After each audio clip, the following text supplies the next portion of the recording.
How to turn your pain into power so that way you can have a fast track way to building your confidence. So every day I work with entrepreneurs and working professionals just like you and helping them to perform better in their careers, their businesses, and even their personal lives. And one thing that I love telling them is that I'm just like them in terms of some of the struggles and the battles that they're currently going through. Because here's the biggest myth of all when it comes to us as therapists and us as coaches. People believe that we tend to have it all figured out, and that's why we're in this position to help you. And that's totally not the case. One thing that I love doing is hearing the stories of how people that I'm working with are going through the ups and downs of life. And as I'm listening to these stories, I can't help but notice myself in each and every story that I hear. You know, it's amazing to hear how much I have in common with some of the people that I work with. And one thing that's very important that I do, that I suggest all therapists, all coaches, but even you that's listening, I encourage you to actually reach out across that person and tell them that you're going through that exact same thing. Sometimes it may not be in the same context, but it's going through something like a fear of failure, right? You may not have that when it comes to your business, but maybe you're just not getting back into a relationship, right? So maybe you've gone through a divorce, maybe you've had a breakup, maybe you've been cheated on, and we have this fear of going through another failed relationship. And that's something that you can definitely relate to. And the reason why I say this, and this is where I'm going to go into the 3 points. And actually, I'm going to put a pause there because I really want to put some backstory to this. The reason why I say this is because your pain, believe it or not, is something that is very, very valuable. And if you take the time to notice this and actually know how to turn this into power, you'll be able to turn everything that has happened to you and you will turn it into something that has happened for you.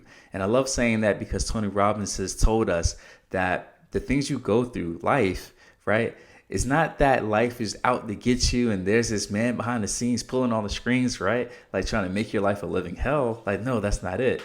But everything that you've gone through, if you take time to notice how this fits into how it can work for you, you'll actually find how this can be a pedestal for the platform that you're going to preach from, that you're going to teach from, that you're going to inspire people from. And it's because you have this pain that a lot of people can relate to. And that's going to be some of the points that I'm going to get into. So with that being said, let's go ahead and start talking about how you can turn your pain into power. So my first main point, and this is shout outs to February, which is Black History Month. And this quote, I wasn't even thinking about Black History Month when I came up with this quote, but it just happened to be a coincidence. So there's a quote by Martin Luther King, and he says, "Darkness cannot drive out darkness, only light can." I want you guys to think about that, okay? And ask yourself, why am I saying this, right? And I'll read it again. Darkness cannot drive out darkness, only light can. And that's a quote that I'm willing to bet that you guys have heard. And what this does, or what this means, is that when it comes to our pain, when it comes to our past, when it comes to the things that we feel a lot of shame about, by hiding it, it does nothing for the pain. It does nothing for the shame. And actually, it makes that shame grow even larger. What's something that I see a lot of things happening nowadays is that when someone goes through pain or some type of shameful thing, I've even had clients, male clients, that have been sexually molested, right, as a young kid. And as a result, they feel as though they have to overcompensate, whether it be through their physical looks or through their career. They do this as a way to protect themselves or to even hide some of the things that they have gone through. And what that does is it reinforces the idea that this is something to be shameful about. This is something to be afraid or feel bad about. And what that does is it gives life to the seed known as pain. And what we want to do is we want to cut the roots to this seed. We want to cut the roots to this pain. And by doing that, you will then be able to turn this pain into power. So what does the light mean, right? So again, darkness cannot drive out darkness. Only light can. So how do you do that with your pain? The best way you can do that with your pain is by acknowledging what you have gone through, but then also doing that amongst people that you feel really safe around. Now, for you, this may start off with a therapist. This may be someone that you have to literally have sign and say that, hey, everything we say is confidential, right? Therefore, by law, they cannot share this stuff. That may be a place for you to start. Now, if you feel that, man, that is still really, really hard, something that I have a lot of my clients do is I have them start to journal some of the things that they've gone through. So the question that I ask them a lot of times, and a question that I'll ask you right now, is if you can go back to that 12-year-old boy, that 12-year-old girl, or that 5-year-old boy or 5-year-old girl, what would you tell them about the thing that it just gone to, right? The thing that it's just gone through. What would be some of those words? And that is where you would start with your journaling. Now, by practicing this vocabulary, by practicing this new language of self-compassion, it then gives you the ability to share this in the safety of a therapy session. And what you can do from there is you can then start to share so many things with some of your close loved ones. This may be your wife, your husband, your girlfriend, boyfriend, mom, dad, whoever the case it may be. And once you start to feel comfortable around that, then you can really start to share some of your stories with people who may be complete strangers, right? Maybe even people that feel a little bit known, right? So maybe they're associates, maybe they're friends, but not close friends. And the reason why we do this is not for them, right? We do this for us, right? We want to do this for us first because we want to release ourselves from this pain known as guilt, shame, and all these other things that's coming from your past. Believe me when I say that this works. Now, to go further with this, something that you can definitely do to help shine light on this darkness is by taking your story and using it to inspire other people. Your story, because you've gone through this great deal of pain, it is something that a lot of people can relate to. And the reason why people can relate to it is because a lot of people, they don't know what making $1 million feels like, being married, right? Having kids, right? Buying their dream home. All these things that maybe you've experienced that has been good things are things that not a lot of people can relate to. But something that everybody can relate to is pain. The pain of regret, the pain of losing someone, the pain of failure, right? The fear of rejection. All of these things, even grief, all of these things are things that we all have experienced. And by shedding a light on this pain, it gives other people hope. And that's what it's going to do for you, and that's what it's going to do for them. So the best way to turn your pain into power, right, with the first point, is to simply start to acknowledge that this pain is here. And you can do that by yourself, then with a close one or a therapist, someone that is legally bound to not share your information. And then slowly start to branch out and share with other people that maybe you don't know, or maybe even complete strangers. Now, the second point to turn your pain into power is that you can use your pain as motivation. And this is true because as humans, we have two primary motivational systems, right? Two primary sources of motivation.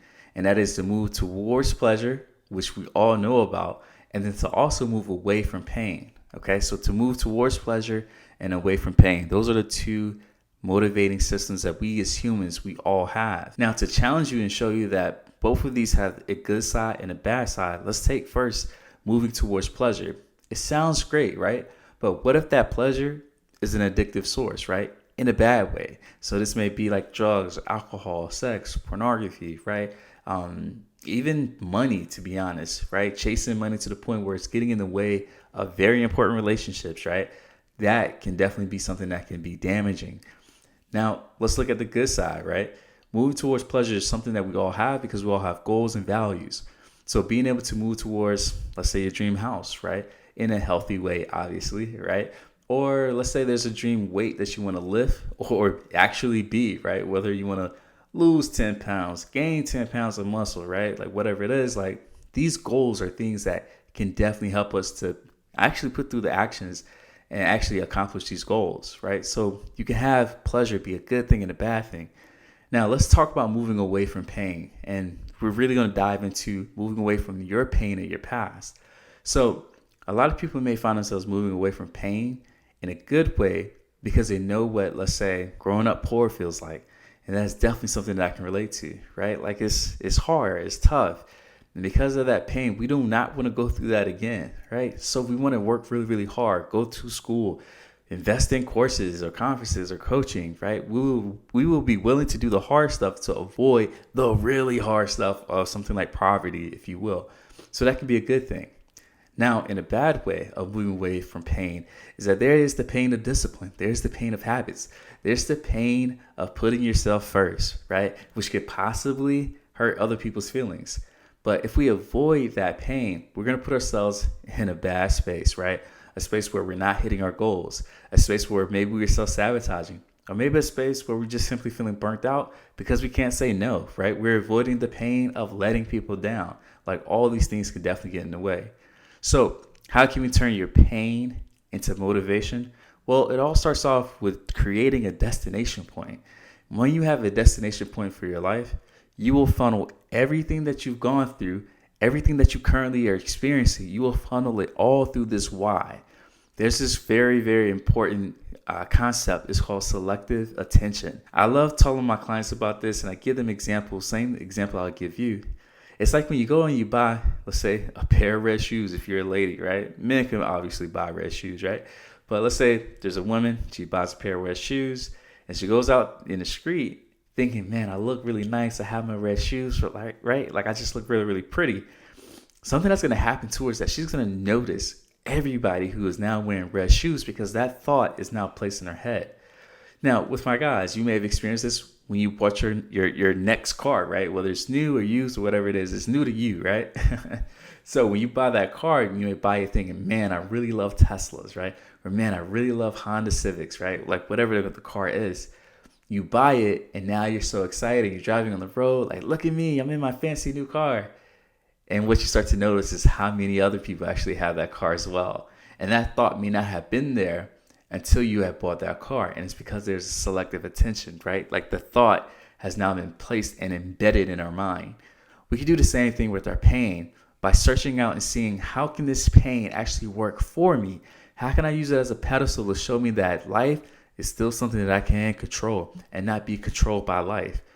You do this by asking yourself, what is my why for doing this? How can I use the pain that I've experienced as motivation? Or something that I've talked about in previous podcasts, how do I take my anger and ask it the appropriate questions to show me what I deeply care about? How do I take my sadness and my pain and my shame and use it as something that can really inform me of what I deeply, deeply value, right? I'll tell you guys this, something that I deeply value is helping people to build their confidence and crushing their goals. Why is that something that I care about? It's because I know what life was like when I couldn't do those things. And it was a bad life. It was terrible. It was tough, right? And now that I know that feeling anxious is okay, being able to accomplish your goals, let's say on the third time and not the first time, is okay.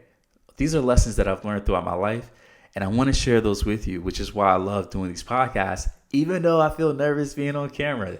And that's why I want you guys to also check out my YouTube, because I want this to be an example that you can feel uncomfortable and still do really, really great things.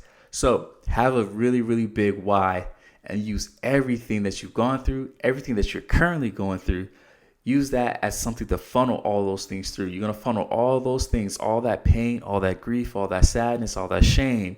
You're going to funnel that through your value, because on the other side, you'll finally get the gold, you get the value, you get the gems from it. It's kind of like when people out in California was digging for gold. You know, they'll put the little pan under the water and they'll like shift it and all that stuff, and the residue will go to the bottom, but what would be left on top will be the gold. And that's what we want to do with our pain. We want to shift it, right? We want to funnel it through our values. And then the last point, something that I kind of went over, but I wanted to make sure I stamped this point in, is that pain is actually the glue that ties every human being on this earth together. And the reason why is because pain is something that we all universally will feel. Pain is an experience that you, myself, again, everybody that you know, no matter what their bank account is, no matter how famous they are, they will all go through something called pain. And this is to a degree why people say that money can't necessarily buy happiness. And that is true. Money cannot buy happiness. But I also do tell people that money is very important, right? It's up there with oxygen. That's something that Jim Rohn or Zig Ziglar said, right? Money is definitely important, so we don't want to act like it's not. And I tend to tell people that money can serve as a down payment for happiness, okay? Cannot completely buy it, but it can be a down payment. So let's look at this idea of pain and how it ties us together.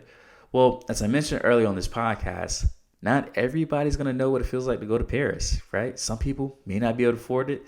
Maybe some people just don't have the desire to do that, right? Not everybody's going to be able to buy their dream home. Not everybody's going to have their dream job, right? Like, these are things that not everybody's going to feel, experience, know what it's like. But because of that, we do not want to use these as things to try to connect us as humans, because people will tend to feel very distant from you if all you do is shout out your accomplishments and whisper your failures. What I want you to do is actually feel free to shout out your failures and whisper your compliments, right? Now, I'll also even say this. You can shout out both of them. Be fully authentic. Be fully you. But don't miss out on the value of telling people what it is that you've gone through. Because this is what, again, ties people together, because everybody knows what grief feels like. Literally just 2 weeks ago, I attended a funeral. I had a cousin who passed up in Baltimore. And I haven't gone to a funeral in a long time, and I kind of forgot what that felt like. But going through that, it helped me to understand what maybe some of my clients are going through, right? Now I feel more connected. Now I see what they mean when they say there's this dark cloud over them, right? Like, I know what that feels like now. So I want you guys to see like the value of sharing some of your pain. Now, if you're an entrepreneur, if you want to be an inspirer, right? Someone that inspires people, a motivational speaker, right? Or if you just want to simply help people, believe me when I say something like the hero's journey, which is something I would challenge you guys to look up. Something like the hero's journey, something that is very, very powerful. The hero's journey. As a matter of fact, last night I was watching a movie called Apollo 13. It's on Netflix. It's by Tom Hanks. So in this movie, Tom Hanks and two other astronauts, they go into space because they want to land on the moon. And about maybe 12 hours, maybe like a day into the exploration, if you will, to them going into space, they actually suffer a very bad explosion on the aircraft, right? And as a result, they had to cut down all the power because they were losing a lot of power. They was losing a lot of oxygen, and they had to conserve that power and that oxygen so that they can make it back to Earth. And throughout the time while they're trying to figure out how to conserve power and all this other stuff, they started to find themselves overdosing on CO2, right? So the opposite of oxygen. And while they're in the aircraft, they had to make a little like contraption or whatever in order to suck out some of the CO2. But throughout that movie, there was a lot of anxiety because we didn't know if they were going to make it, right? It was getting really, really bad. But seeing them go through that bad point in their exploration, if you will, it actually gave the audience something to connect to, something to be drawn in with. And throughout the movie, we saw them just get win after win after win, right? They were able to accomplish these small tasks like lowering the CO2, getting enough power to make it back to the moon or back home, right? There were so many things. Even the parachutes, which was the last thing, like the parachutes, getting the parachutes to work. Like, so many things happened during that movie. But that movie wouldn't have been a great movie unless they've gone through something. And that's what I'm trying to tell you. So again, if you're an entrepreneur, if you want to be a motivational speaker, if you just want to help people, it's not going to be help. You're not going to get to help people through talking about just your wins or about your successes. People want to see that you've gone through something and came out on the other side, because that is what gives them hope. And that's what they're looking for. They're looking for enough hope for them to take action. All right. So in other words, pain is the connection. It's the glue for all of us as human beings. So I want to go over these 3 main points again with you, so that way you know exactly how to turn your pain into power. So the first main point that I said came from a quote from Dr. Martin Luther King. Darkness cannot drive out darkness, only light can. Which means acknowledge your pain, acknowledge your guilt, acknowledge your shame. That is the best way to get rid of any of that pain or any of that darkness, if you will. The second, use your pain as motivation. Us as humans, we have 2 primary motivational sources, and it's move towards pleasure, but it's also to move away from pain. And if you use your values, you can use that to funnel any pain that you've gone through to help you to come out on the other side. And then last, pain is the glue for all of us as human beings. So do not shy away from it. You'd be surprised how many people will be now drawn to you whenever you share something that you've been struggling with.